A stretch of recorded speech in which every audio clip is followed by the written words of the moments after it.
England, 1818. The diplomatic gathering at Ashford House unfolded beneath a sky-threatening rain, its stone courtyard lined with torches that cast wavering shadows across foreign dignitaries and English nobility alike. Naomi da Costa adjusted the emerald clasp at her throat. A wedding gift from Lucas, meant to remind her she was no longer defenseless, and stepped from the covered archway into the cold evening air. If you've ever been silenced, humiliated, or abandoned by someone who walked away untouched, subscribe now. Stories like Naomi's are written for survivors, not spectators. And if you won't subscribe, say why in the comments. Let the world hear your reason. 2 years had passed since Michael Roberts, Duke of Hawthorne, had spoken her name with anything other than calculated cruelty. 2 years since whispers had replaced invitations, since silence had become accusation, since she had believed love could be earned through virtue alone.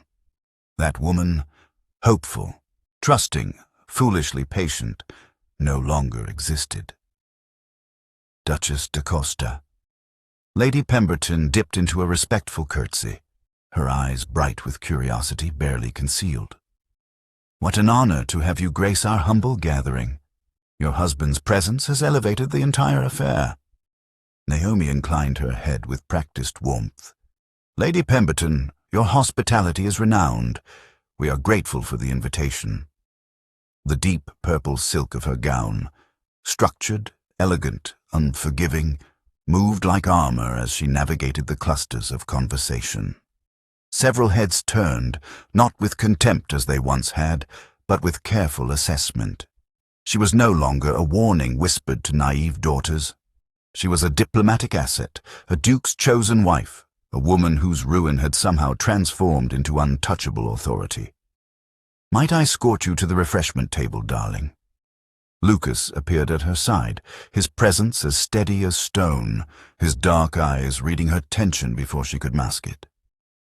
His hand settled briefly at the small of her back, not possessive, but anchoring. I would welcome that, Naomi replied, accepting his offered arm. As they moved through the courtyard, Naomi allowed herself a moment of quiet recognition. She had survived what was meant to destroy her. The woman who had once hidden in her chambers, who had choked on humiliation until breathing felt like defiance, who had believed her name would forever be synonymous with scandal. That fragile creature had been buried in exile and reborn in silence. You seem particularly composed this evening, Lucas observed, though his tone suggested he knew better. I find I have much to protect, Naomi answered carefully. She had just accepted a glass of wine when the atmosphere shifted, subtle but unmistakable. Conversations stuttered. Glances darted toward the main entrance. A name rippled through the crowd like a stone disturbing still water.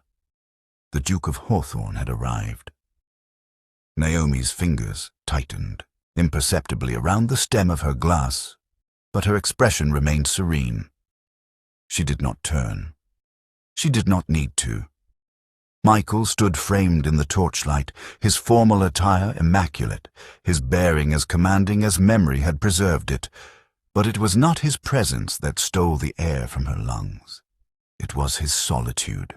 He had arrived alone, unaccompanied, exposed, and his eyes, dark, searching, devastated, found her across the courtyard with the precision of a man who had been looking for her long before he arrived. Naomi, Lucas murmured, his voice low with warning and question both. A passing chill, she lied, forcing herself to remain exactly where she stood. Nothing more. But even as she spoke, even as she lifted her chin and met Michael's gaze with the indifference she had perfected through 2 years of silence, she felt the foundation of her composure begin to fracture. Because the man who had destroyed her was looking at her as though she were the only woman in England. And for the first time since her ruin, Naomi da Costa, did not know what that meant. but understanding why required returning to a time when Naomi Preston had believed love was something earned through patience and virtue. When she had trusted men like Michael Roberts, when they spoke softly and promised futures shaped by shared dreams rather than titles. She had learned otherwise at 20. Their courtship had existed in the spaces between propriety and promise. Long walks through her father's gardens where Michael's hand would brush hers with deliberate accident, letters that arrived without fanfare but were read until the paper softened at the creases, glances across crowded rooms that lasted precisely long enough to feel like secrets. "You think too much about what others expect," Michael had whispered once, during a rare moment alone in her family's library. His fingers had traced the spine of a book she'd been reading. "I prefer what you expect." Naomi had been foolish enough to believe him. In private, Michael was attentive, curious, present. He asked about her opinions on literature and politics with what seemed like genuine interest. He remembered small details, her preference for lilacs over roses, her distaste for overly sweet wine, the way she worried her bottom lip when concentrating. In public, he was a stranger who happened to share her breathing space. She had excused the contradiction as caution. Men of his station required discretion. She had convinced herself that his public distance was protection, not calculation. The whispers began on a Tuesday. Naomi couldn't remember who spoke first, only that Lady Ashworth's garden party had suddenly felt colder despite the June sunshine. Women who had greeted her warmly that morning were suddenly examining their teacups with unusual fascination. Conversations paused when she approached, then resumed in altered tones. By Wednesday, Michael had stopped, responding to her letters. By Friday, he'd left London entirely without explanation. The whispers didn't need specifics to do their work. Naomi Preston had been indiscreet. She had misunderstood the Duke's intentions. She had been too forward, too ambitious, too willing to believe herself worthy of such elevation. No one accused her of anything concrete. They didn't need to. Michael's silence was accusation enough. Invitations that had arrived daily simply stopped. Friends crossed streets to avoid uncomfortable encounters. Her closest companion since childhood sent a brief, apologetic note explaining that her husband felt continued association would be unwise. Naomi's mother wept quietly in her chambers. Her father grew tight-lipped and grey. And Michael said nothing. He didn't defend her. He didn't deny the rumors. He simply allowed the narrative to calcify around his absence, his withdrawal becoming the only evidence society needed. Within 3 weeks, Naomi understood a truth that would reshape her understanding of power. Ruin didn't require accusation. It only required permission. And Michael Roberts had given London permission to destroy her. What Naomi didn't know, couldn't have known, was that Michael had made a choice. His political advisers had been clear. A connection to the Preston family offered no advantage. Naomi herself, however charming, brought no strategic alliances, no financial benefit, no pathway to the influence Michael's ambitions required. She had been, in the careful calculus of his future, expendable. So he had chosen himself, and Naomi had paid the cost. The countryside estate her father secured felt less like refuge and more like burial. Naomi spent the first month watching rain streak the windows of her chambers, counting the ways she had been foolish, cataloguing every moment she should have recognized as warning rather than romance. The loneliness was physical, a tightness in her chest that made breathing feel like labor. But worse than loneliness was the humiliation that followed her into sleep, replaying every pitying glance, every withdrawn invitation, every friend who had chosen reputation over loyalty. She wanted to scream, to rage, to ride back to London and demand Michael face what he had done. Instead, she learned stillness, not the passive quiet of submission, but the deliberate restraint of someone building armor from the inside out. She read philosophy and history, studied women who had survived worse with less. She walked the estate grounds until her legs ached and her mind cleared. She practiced holding her expression neutral in mirrors until nothing, not memory, not shame, not fury, could crack the surface. 18 months into her exile, Lucas da Costa arrived. He came for her father's advice on English agricultural investments, a visiting Portuguese duke with business interests that required local expertise. Naomi had been in the library when he'd entered, tall, dark-eyed, carrying himself with the quiet authority of someone who had nothing to prove. He'd nodded politely. She'd returned the courtesy. Neither had spoken, but over the following weeks, as his visits became regular, Naomi noticed something unusual. Lucas observed without judgment. He listened to her rare contributions to dinner conversation with actual attention.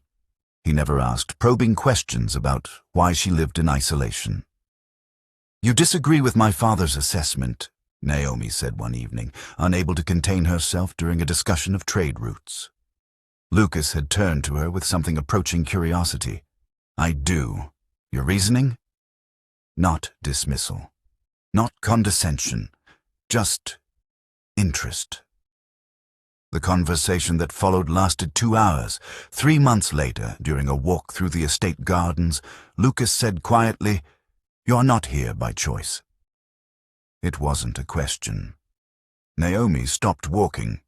She could have deflected, maintained the careful fiction that she preferred country solitude. Instead, she found herself telling the truth, not pleading it, not justifying it, simply stating it.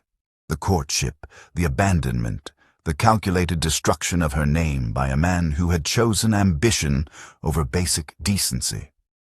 Lucas had listened without interruption. When she finished, he said only, "His loss reveals his character, not yours." No pity, no outrage on her behalf, just clear-eyed assessment. "I'm not asking you to rescue me," Naomi said carefully. "Good," Lucas replied. "I'm not offering rescue. I'm offering partnership." 6 months later, she became his wife. Not because she needed saving, but because she had finally found someone who understood that strength and vulnerability could coexist without contradiction. When Naomi da Costa returned to London, it was not as a woman seeking redemption. It was as a woman who had learned that survival was its own form of victory. If you believe women should rise after betrayal, not beg for forgiveness, subscribe now. If you don't, explain yourself in the comments. We read every word. Their wedding was deliberately small, a strategic choice that denied London society the spectacle of witnessing Naomi Preston's supposed desperation. Lucas had suggested a grand affair to make a statement. Naomi had refused. "Let them wonder," she'd said. "Uncertainty is more powerful than proof." Lucas had smiled at that.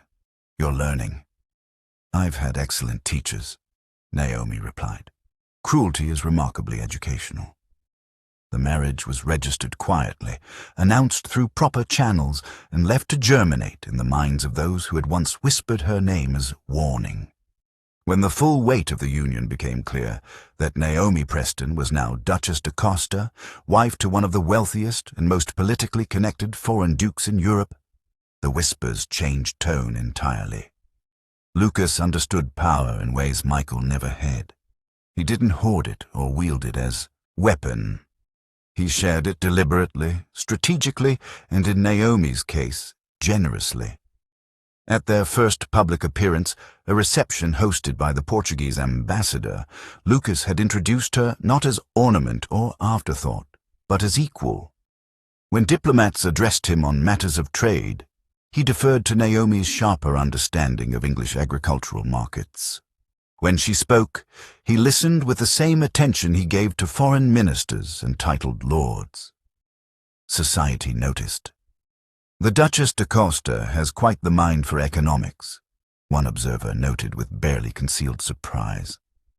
"My wife has quite the mind for most things," Lucas had replied smoothly. "I married her for her intelligence, Her beauty was simply fortunate coincidence. The comment circulated through London's drawing rooms within 48 hours. Women who had once crossed streets to avoid Naomi now angled for introductions. Hostesses who had withdrawn invitations 2 years prior suddenly discovered urgent reasons to include the Duchess de Costa on their guest lists. The same society that had participated in her destruction now competed for her attention. Naomi accepted none of it with warmth. She was courteous, impeccable, and utterly unreachable. She had learned that forgiveness was not mandatory, and she felt no obligation to absolve those who had abandoned her when cruelty was convenient. "They fear you now," Lucas observed one evening. "Good," Naomi replied. "Fear is honest. Their previous kindness never was." The news of her return reached Michael in fragments. A mention at his club, a comment from his sister, a carefully worded letter from a political ally warning him that certain complications had emerged on the social landscape. Michael had requested details. The response had been brief. "Naomi Preston has married the Duke da Costa. They've returned to London. She is formidable." Michael had read the letter 3 times, each reading making his chest tighter. He told himself it meant nothing, that Naomi's marriage was her own affair, that he had moved past their brief association years ago. He was lying. When he finally saw her name on the guest list for the Ashford House gathering, Duchess and Duke de Costa, something cold and final settled in his stomach. She had survived him. Worse, she had thrived. And Michael Roberts, Duke of Hawthorne, realized with dawning horror that the woman he had destroyed had returned as something he could never touch, never diminish, never control. She had become untouchable, and he had made her that way. The courtyard at Ashford House was designed for intimidation, all ancient stone and sharp angles, torchlight creating more shadows than illumination. Michael had attended a dozen such gatherings, navigated countless diplomatic tensions in spaces exactly like this. But tonight, the cold felt personal. He'd arrived prepared to discuss trade agreements and territorial disputes. He'd reviewed his positions, anticipated counter-arguments, ensured his political armor was firmly in place. He had not prepared for Naomi. She stood near the fountain, partially turned away, speaking quietly with a foreign diplomat. The purple silk of her gown caught the torchlight, structured, elegant, expensive in ways that had nothing to do with cost. Her posture was flawless, her expression composed, her entire bearing radiating the kind of authority that couldn't be purchased or inherited. She looked nothing like the girl he remembered. That girl had been soft, hopeful, eager to please. This woman was carved from something harder, refined by forces Michael suddenly understood he had set in motion. He couldn't stop himself. Naomi. Her name escaped before strategy could restrain it, rough with something dangerously close to desperation. She turned slowly, as if his voice held no particular urgency. When her eyes met his, Michael felt the full weight of what he'd done. There was no hatred in her gaze, no wounded betrayal, no lingering affection. There was nothing. She had looked at strangers with more warmth. "Your Grace," she said, her tone perfectly calibrated. Respectful, distant, utterly impersonal, not Michael, not even Duke of Hawthorne, with familiar inflection. Just the formal acknowledgement one gave to political acquaintances of no particular significance. Michael's chest constricted. It has been some time. Has it?" Naomi's head tilted slightly, as if trying to recall. "I confess, I've lost track." The dismissal was surgical. Before Michael could respond, though what response existed for that kind of polite devastation, a figure materialized at Naomi's side. Lucas da Costa moved with the quiet certainty of someone who had never doubted his right to exist in any space. His hand settled at the small of Naomi's back. Not possessive, but anchoring, claiming, protecting. "Darling," Lucas said, his Portuguese accent softening the English endearment. Lord Ashford is asking for your thoughts on the grain export proposals. Of course. Naomi's entire demeanor shifted, warmth flooding into her expression as she looked at her husband. She placed her hand over his with casual intimacy, the kind that only developed through genuine partnership. Lucas's eyes found Michael's then, dark and assessing. No challenge, no aggression, just clear, irrefutable fact. She is mine. She chose me. You are irrelevant. Your Grace, Lucas acknowledged with a slight nod. Then they turned away. Together. Michael stood frozen as they moved through the courtyard, watching Naomi laugh at something Lucas whispered, watching her lean into her husband's solid presence, watching the life he might have had, walk away without a single backward glance. He had imagined this moment differently during sleepless nights over the past 2 years. In those fantasies, Naomi still cared enough to be angry, to demand explanations, to give him the opportunity to apologize, to explain, to somehow repair what he'd broken. He understood now how profoundly he had miscalculated. Naomi didn't want his apologies. She had stopped wanting anything from him at all, and that absence, that complete, devastating indifference, was the only punishment that could have truly destroyed him. Don't wait until regret arrives too late. Subscribe now. Stories like this don't soften the truth. And if you won't subscribe, tell us why before the ending changes you. Michael found her in the library 2 days later. The diplomatic meetings had stretched across multiple sessions, providing ample excuse for continued proximity. He'd told himself he was attending for political necessity.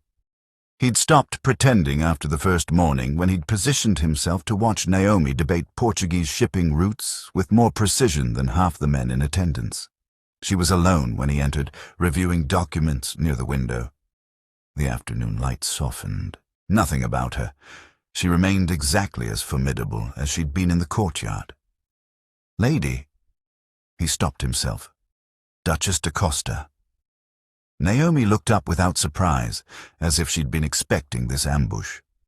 Your Grace, may I help you with something? The politeness was worse than anger. I wondered if we might speak, Michael said. Privately. We are speaking, Naomi replied, returning her attention to the documents. And this is sufficiently private. Michael closed the door anyway. About what happened between us? Nothing happened between us. Her interruption was gentle, factual. You courted me briefly. You withdrew. These things occur. It was more than that. Michael moved closer, needing her to understand. I made choices I regret. My advisors believed you brought no political advantage.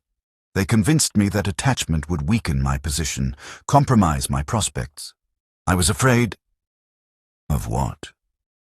Naomi set down the papers, finally giving him her full attention. Of loving someone your ambition couldn't monetize. The accuracy stung. Yes, I see.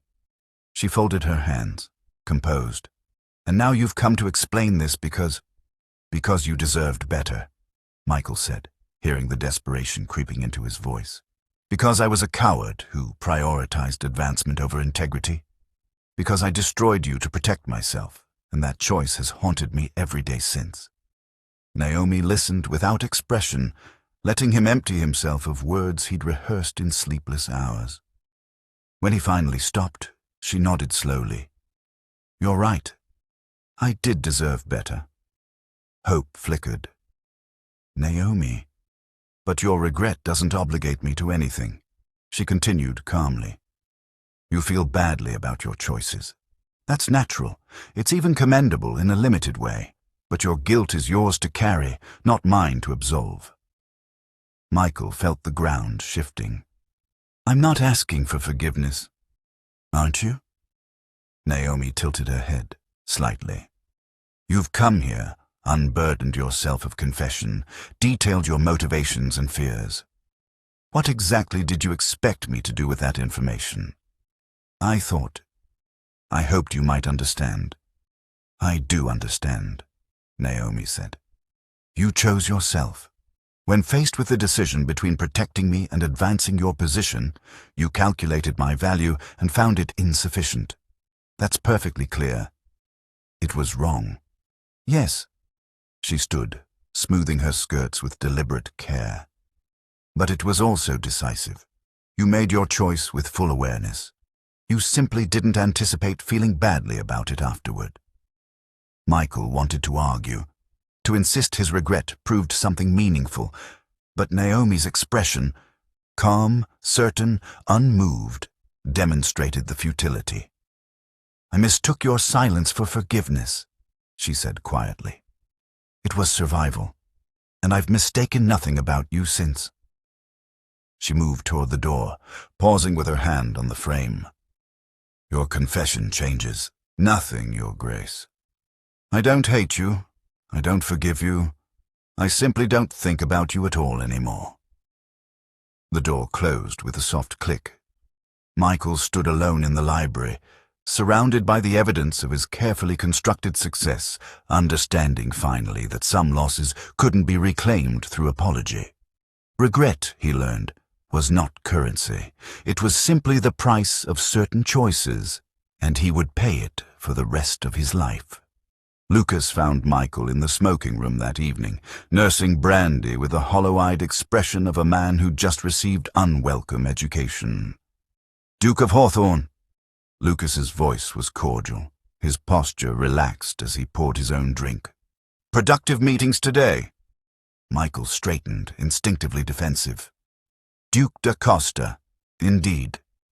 Lucas settled into the chair opposite, swirling his brandy with unhurried ease. The silence stretched, not uncomfortable for Lucas, but clearly so for Michael. My wife mentioned you spoke, Lucas said finally. Michael's jaw tightened. We clarified certain matters. I'm sure. Lucas took a measured sip. I want you to understand something, and I mean this without aggression or territorial posturing. Simply a statement of fact. Michael waited, braced. Naomi is no longer unprotected, Lucas continued, his tone unchanged, conversational, almost gentle. Not because she requires protection, but because she has chosen to accept mine. Should anyone attempt to harm her, through rumor, insinuation, or carefully deployed silence, they will answer to me. Not with violence, not with scandal, but with the full weight of political and economic consequence I can bring to bear. It wasn't a threat. Threats carried heat, anger, emotion. This was colder, a simple articulation of reality. I would never, Michael began. You already did. Lucas met his eyes directly. Once. That cannot be undone, but it will not happen twice. Michael found he had nothing to say to that. Lucas stood, adjusting his cuffs with casual precision. Enjoy your evening, Your Grace. Naomi was reading when Lucas returned to their chambers, candles burning low on the desk where she'd been working through correspondence. You spoke with him, she said without looking up. Briefly. Lucas removed his jacket, draping it carefully over a chair. Was I too subtle? You're never subtle. Naomi set aside her book, watching him with the fond exasperation that had become familiar between them. You're just civilized about your lack of subtlety. Lucas smiled at that, moving to sit beside her. He needed to understand, and now he does. Does it bother you that I intervened? Naomi considered the question seriously. With Michael, such protection would have felt patronizing, infantilizing. With Lucas, it felt like something else entirely. No, she said finally. Because you asked first, because you didn't assume I needed saving. You simply offered support. Lucas took her hand, thumb brushing across her knuckles. You've never needed saving. You needed partnership. There's a difference. This was what Michael had never understood, Naomi realized. Love wasn't about possession or rescue. It was about choosing someone's company, even when they were perfectly capable of standing alone. "He regrets what he did," Naomi said quietly. "I'm sure he does." Lucas's expression remained unchanged. "Regret is common. Integrity is rare." "You would have defended me," Naomi said. "Not a question." "Always." Lucas brought her hand to his lips briefly. "Not because you're mine, but because defending you is simply the correct thing to do. I'm baffled the choice even required consideration." Naomi leaned into his shoulder, feeling the steady certainty that defined him. Michael had taught her what love looked like when filtered through fear and ambition. Lucas had shown her what it looked like when offered freely, without condition or calculation. "Thank you," she whispered. "For what?" "For never flinching." Lucas pressed a kiss to her temple. "Darling, why would I? I chose you knowing exactly who you were. That choice has never wavered." And there, Naomi thought, was the entire difference. Michael had loved her despite his ambitions. Lucas loved her because of everything she was, including her refusal to be diminished. The transformation happened gradually, then all at once. At first, it was subtle. A shift in seating arrangements at dinners, where Naomi found herself placed near influential hostesses rather than relegated to conversational margins. Invitations that had once been courtesy. Obligations became genuine entreaties, with personal notes expressing hope that the Duchess d'Acosta might grace their gatherings. Lady Pemberton, who had quietly withdrawn her friendship 2 years prior, now sought Naomi's counsel on charitable endeavors with the earnestness of someone rewriting personal history. "Your insights on the workhouse reform proposals would be invaluable," she'd said, as if they'd never stopped speaking. Naomi had smiled politely. "How kind of you to think of me." No mention of the past. No acknowledgement of abandonment. Just civil distance that communicated everything left unsaid. Within weeks, Naomi's presence began commanding rooms in ways that had nothing to do with scandal. When she spoke at gatherings, offering measured opinions on trade policy or agricultural innovation, conversations paused. Not from shock, but from genuine interest in what she might say next. The women who had once whispered her name as warning now quoted her observations at their own social functions. The Duchess d'Acosta made an excellent point about textile imports. Did you hear her comments on the banking reforms? Remarkably astute. Society, Naomi learned, had remarkable capacity for selective memory when reassessing allegiances became advantageous. Michael watched it happen from increasing distance. His political circle, once eager for his company, now included him with perfunctory courtesy. Hostesses still invited him, his title demanded it, but he noticed the cooling of genuine warmth. Conversations that once sought his opinion now seemed to flow around him, rather than through him. At a reception in mid-November, Michael overheard a comment that crystallized his new position. "Hawthorne's judgment has always been questionable. Remember that disaster with the Preston girl? Thank God she found someone with actual character." The speaker hadn't noticed Michael standing 3 feet away. Or perhaps they had. Naomi herself never spoke against him. She never needed to. Her silence, her refusal to acknowledge their past publicly, her complete indifference to his presence, communicated more effectively than any accusation could have. She didn't need revenge. Her existence, her success, her obvious contentment were statement enough. When they encountered each other at social functions, Naomi greeted him with the same distant courtesy she offered any minor acquaintance. No warmth, no coldness, just the professional politeness of someone who had categorized him as irrelevant. It was, Michael realized, the most devastating response possible. At a December gala, he watched Naomi laugh at something Lucas whispered, watched her navigate conversations with effortless authority, watched room after room respond to her presence with respect that needed no manipulation or strategy. She had everything he'd once believed she couldn't offer. Influence, power, status. She'd simply acquired it without him. Lady Ashworth approached Michael then, her expression thoughtful. "She's remarkable, isn't she? The Duchess de Costa?" "Yes," Michael said quietly. "Hard to believe there were ever rumors about her character," Lady Ashworth continued, shaking her head. "Though I suppose people say foolish things when they're misinformed." "You believe those rumors?"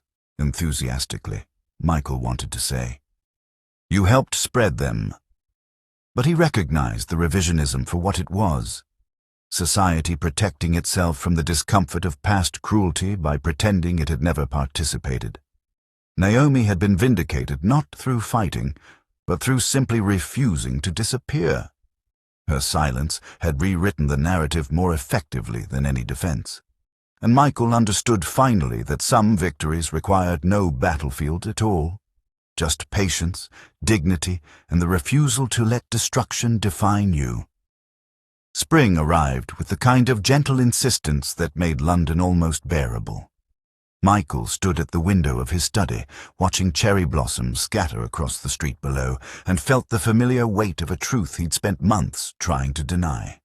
Naomi was leaving, not fleeing, not retreating, simply departing with Lucas for their estate in Portugal, where diplomatic obligations and personal preference had called them.